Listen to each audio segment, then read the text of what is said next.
सांच को आँच कहाँ। रहीमदास जी ने कहा है कि रहीम निज मन की व्यथा और मन ही गाखो गोय और सुन ठिलइए लोग सब बांट न लइए कोई। तो रहीम निज मन की व्यथा। तो संत कहते हैं कि अगर कहना है तुमको अपनी व्यथा को, अपनी व्यथा को कहना है तो उससे कहो जो सबकी सुनता है, जो सबकी सुनता है उससे कहो। बहुत सही। तो न कहना कुछ कभी जग से, प्रभु से ही तू कह लेना। ये तो कुछ भी नहीं जगवे तेरे बस कर्म की माया, तू खुद ही धूप में बैठा लखे निज रूप की छाया। कहाँ तू था कहाँ ये था जरा तो सोच है बंदे, झुका कर शीश को कह दे प्रभु बंदे प्रभु बंदे। तो भरोसा कर तू ईश्वर पर, तुझे धोखा नहीं होगा, यह जीवन बीत जाएगा तुझे रोना नहीं होगा। कभी सुख है कभी दुख है, यह जीवन धूप छाया है, और हंसी में ही बिता डालो, बितानी ही यह माया है।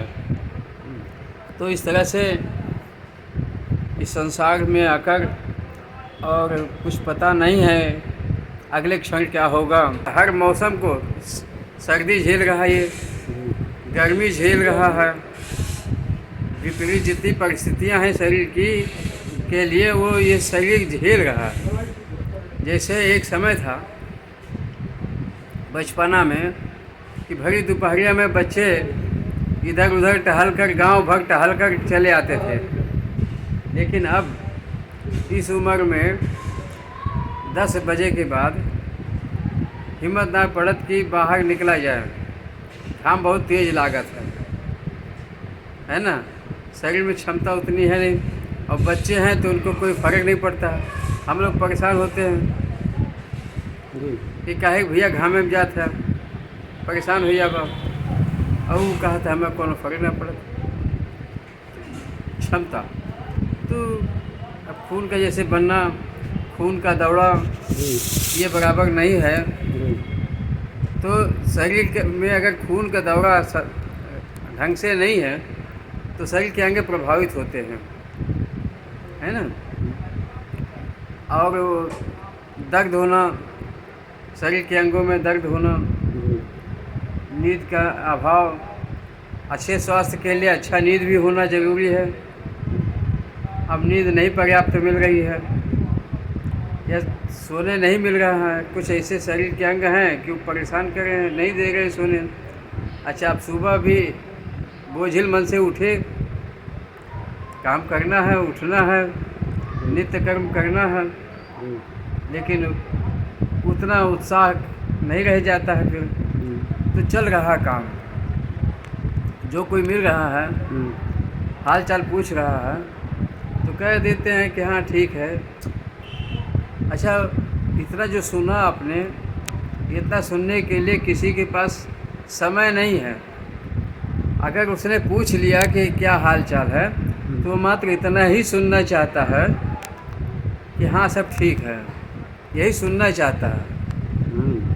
उसने भी औपचारिकता पूरी कर ली और हमने भी औपचारिकता पूरी कर ली। हमने कुछ भी विस्तार से नहीं उसको बताया, ना समझाया, ना बताया, और ना उसके पास समय है सुनने के लिए। केवल औपचारिकता में पूछ लिया है, औपचारिकता में पूछ लिया। हाँ, औपचारिकता में पूछ लिया, हमने भी औपचारिकता में जवाब दे दिया। अच्छा, फिर हम सोचते हैं कि बहुत विस्तार से इनसे हम चर्चा भी करेंगे तो उससे कोई लाभ हमको मिलेगा नहीं, कोई समाधान मिलेगा नहीं। तो ये निवेदन है आपसे कि तेरे चरण की पाएं छाया, बहुत सुंदर। अंत समय जब आए हमारा, अधरों पर हो नाम तुम्हारा। बहुत सुंदर। तो सुखद चरण तेरे प्रभु, मेरा नत या माथ, और चरण पड़े की लाज को राखो दीनानाथ। तो ये निवेदन है प्रभु कि पता नहीं है, जग के धंधे पूरे करके और पहुँचे पास तेरे भवतर के। जग के धंधे पूरे करके, जग का धंधा करना है पूरा। जब तक होश हवास है, जब तक इंद्रियां साथ दे रही हैं, दिमाग साथ दे रहा है, तब तक ये दुनियादारी आपको करनी है और करना पड़ेगा। और आपसे औरों की अपेक्षा भी है कि आप कुछ करें, अपने लिए करें, समाज के लिए करें, है ना। तो इस तरह से ये लेन देन है, जब तक हो सके तो चुकता करना है, लेन देन चुकता करना है। अच्छा देखिए, ये बहुत महत्वपूर्ण कड़ी है। भरोसा कर तू ईश्वर पर, तुझे धोखा नहीं होगा। लेकिन ऐसी कुछ घटनाएं घटती हैं कि लोग कहते हैं कि हमारे साथ धोखा हुआ। तो धोखा हुआ तो इसका मतलब है कि हमारा लेन देन था, इसलिए धोखा हुआ।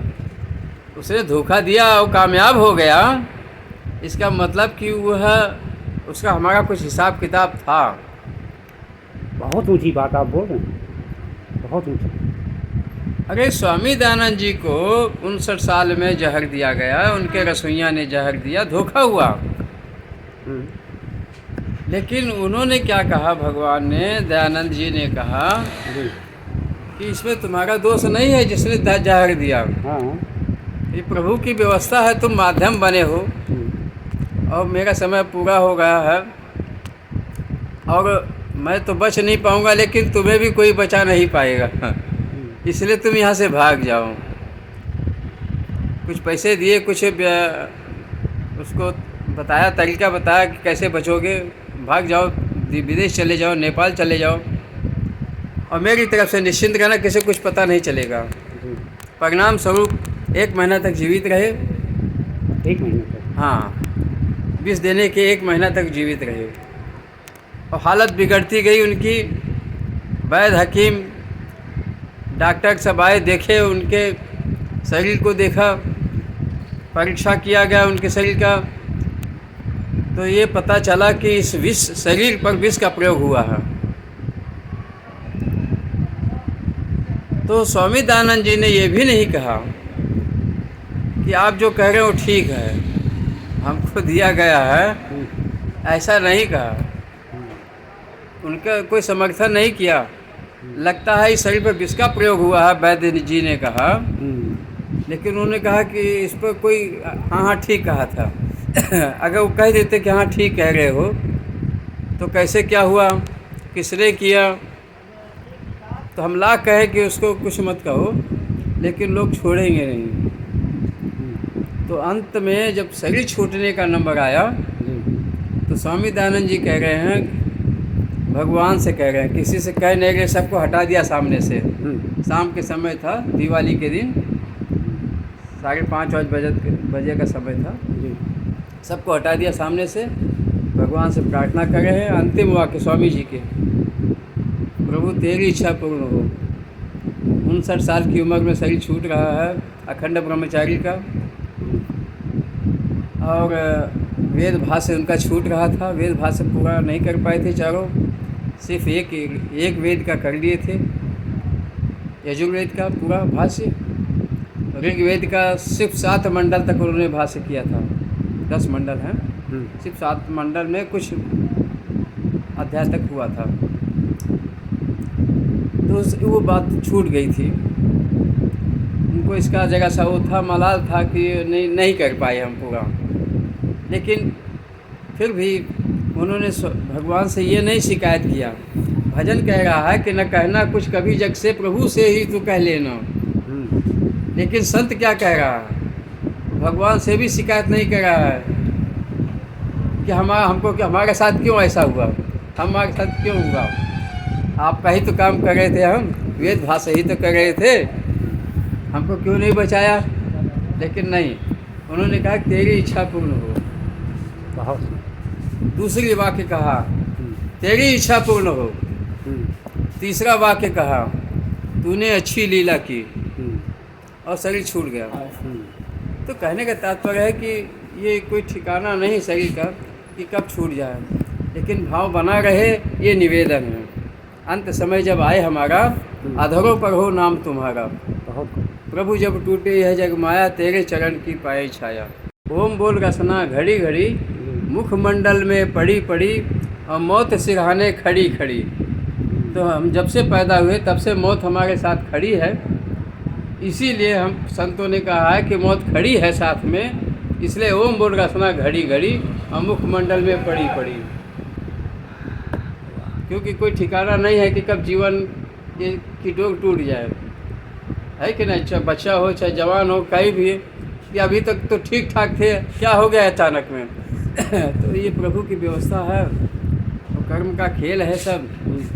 जो जितने दिन के लिए आया है, हमको नहीं पता कितने दिन के लिए आया है, जी जी फिर भी अगर इतना दिन जिला रहा है, जी। हाँ, जीवे में सकदा शतम, वाह। हे भगवान 100 बरस तक जिए। यह तो थे मेरे वरिष्ठतम परम प्रिय मित्रों में से एक अत्यंत सरल, सहज, विनम्र स्वभाव के धनी, प्रभु भक्ति में अनुरक्त श्री ओम प्रकाश जी आर्य। प्रस्तुत वीडियो उस समय की थी जब मेरी भेंट आपकी अस्वस्थता के कारण अयोध्या जिले के बाकरगंज बाजार स्थित आपके निज निवास स्थान पर हुई थी। प्रिय दोस्तों, इसी प्रकार के तमाम ज्ञानवर्धक, शिक्षाप्रद, समसामयिक, मनोरंजक वीडियो हमारे इस YouTube चैनल पर पहले से ही अपलोड हैं। यदि चैनल को अभी तक किन्हीं कारणवश सब्सक्राइब नहीं कर सके हैं तो सब्सक्राइब करके चैनल पर जाएं, मनपसंद वीडियो ढूंढें, उन्हें देखें, अपने विचार बताएं, हमें कमेंट करें। फिर मिलूँगा, तब तक के लिए सत्य सनातन धर्म की जय। जय बालाजी, जय हनुमान, जय जय श्री राम, जय हिंद।